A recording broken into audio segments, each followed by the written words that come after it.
एक पत्रकार कहीं जा रहा है, वहां जाकर वो ये लिखेगा और उसके लिखने से भावनाएं भड़केंगी, उससे समाज में उपद्रव फैलेगा। ये योजना बनाकर पुलिस ने पकड़ लिया और उसके बाद अदालत ने भी बहुत सामान्य भाव से उसको मान भी लिया और 2 साल तक मानते रहे। जब तक ये मामला वहां नहीं पहुंचा जिनके बारे में संजय जी ने सही कहा कि जस्टिस यूयू ललित के बारे में बहुत सारे सवाल हैं, बहुत से लोग इस बात पे सवाल उठा रहे हैं और लोगों को तो उम्मीद थी कि ये सारे मामले वहां जाएंगे तो पहले ही खारिज हो जाएंगे, क्योंकि आप उनसे कोई उम्मीद रखे हुए नहीं है। लेकिन जिस तरह से वो जमानत दे रहे हैं, उससे ये हो सकता है कि कल को आप जो आज उम्मीद कर रहे हैं, वो कल बदल जाए, जैसे अभी एक बार बदली। लेकिन आज की तारीख में वो काफ़ी उम्मीदों पे खरे उतर रहे हैं, कम से कम जो आप सुप्रीम कोर्ट के जज से उम्मीद रखते हैं। जबकि उसी अदालत में बैठे हुए कुछ दूसरे जज हैं, वो इस तरह की टिप्पणियां अलग-अलग मामलों में कर रहे हैं, जिनसे उम्मीद रखना बड़ा मुश्किल है। तो ये जो अपराध होने से पहले पकड़ लेने का मामला है, अपराध की कल्पना कर ली पुलिस ने, इस पर भी क्या इस पर पुलिस के खिलाफ, उस जिला प्रशासन के खिलाफ या उन अदालतों के खिलाफ जिन्होंने इस तरह के मामले को यहां तक लटकने दिया, उनके खिलाफ कोई कार्रवाई करने का केस बनता है कि नहीं? मैं कुछ जोड़ दूं इसमें, एक लाइन दे रहा। जी जी आलोक जी, हाँ मेरी आज की प्रोसीडिंग की जो रिपोर्ट अभी मैंने देखी है इंडियन एक्सप्रेस में और अखबारों में, उसमें एक बहुत इंटरेस्टिंग लाइन है आज के वकील साहब की बहस की। मैं नाम बोल रहा हूँ, शायद जेठमलानी जी है ना, महेश जेठमलानी इधर से हाँ हाँ हाँ, हाँ, उनको बाकायदा कोट किया गया है कि वो अपनी बहस में कह रहे हैं, he was paid to incite riots and that too he is not even a accredited journalist.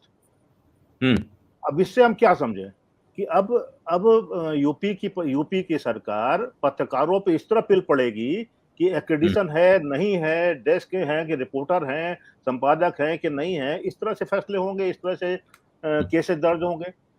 भाई जब हम लोग केरल से इस चीज को फॉलो कर रहे थे तो उस समय भी पता चला था कि वहां के लोगों ने बताया था, अभी आबी सिंह साहब ने ठीक कहा कि 2000 पेज की, वहां से बताया था 5000 पेज की ये पूरी प्रोसीडिंग है, जो भी है डॉक्यूमेंट्स हैं, और उसके वाइफ को और उनके वकील को 140 पेजेस सिर्फ दिए गए थे। मतलब जरूरी चीजें भी आप उनको नहीं देंगे। तो सवाल यह है कि क्या यूपी के पत्रकार अब बाहर निकलना बंद कर दें, जो बचे कुछ लोग हैं जो हम लोग यहाँ बात कर रहे हैं, कल को हम यहाँ से। दूसरा, यूएपीए से लेकर के एनआईए और क्या क्या सारे फ्रेम अभी आईबी साहब ने उन्होंने क्लियर कर दिया। मेरा एक कंफ्यूजन था कि इस पर ईडी का केस भी है, इस पर सिद्दीक कप्पन पर ईडी का भी एक केस है जिस पर बेल अभी नहीं हुई है। वो अभी क्लियर, वो उसके खाते में 45 या 65,000 रुपए आए हैं, उस पर है 45,000 रुपए।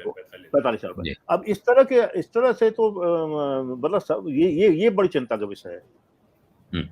जी सिंह साहब, इस पे आपकी टिप्पणी चाहिए।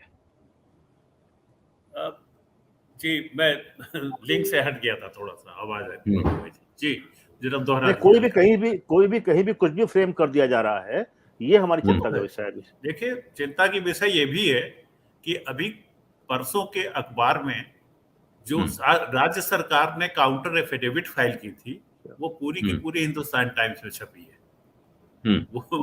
वो भी चिंता के विषय है कि राज्य सरकार की सिद्दीक कप्पन की बेल मूव हुई कि नहीं हुई, यह अखबार में नहीं छपी थी। लेकिन काउंटर एफिडेविट में राज्य सरकार ने क्या क्या आपत्तियां ली हैं, ये पूरा डिटेल में 2 कॉलम में छपा था। तो आप इस बात पर भी ध्यान दीजिए कि किस तरह से मैनेज किया जाता है, क्यों मीडिया इस तरह मैनेज हो रही, मेरी समझ में नहीं आ रहा कि मुलजिम की बात तो सुनने को कोई तैयारी नहीं है, और राज्य सरकार की सारी बातें, हर चीज आ रही है लोगों के सामने। यानी पहले से एक जन भावना भड़काई जाती है कि आप इसके खिलाफ हो जाए। अब हो सकता है कि कल कमेंट जज के खिलाफ भी आ जाए कि आपने बेल दे क्यों थी। तो आप सही कह रहे हैं नागेंद्र जी, वो 5000 पेजेस का है और 125 पेज भी नहीं दिया गया है। वो तो चूंकि हमारे ऑफिस के ही लोग जाते हैं वहां ट्रायल कोर्ट में देने के लिए, 125 पेज नहीं दिया गया अभी तक। बड़ी जो दुख भरी बात है कि मैं वो देखता था, उसकी बीवी 3-4 बार आई मेरे पास यहाँ पे। अब केरल से जिस आदमी को 20,000 रुपए सैलरी मिल रही हो, वो केरल से लखनऊ कैसे आती होगी, कितने दिन में आती होगी? शायद एक ट्रेन चलती है जो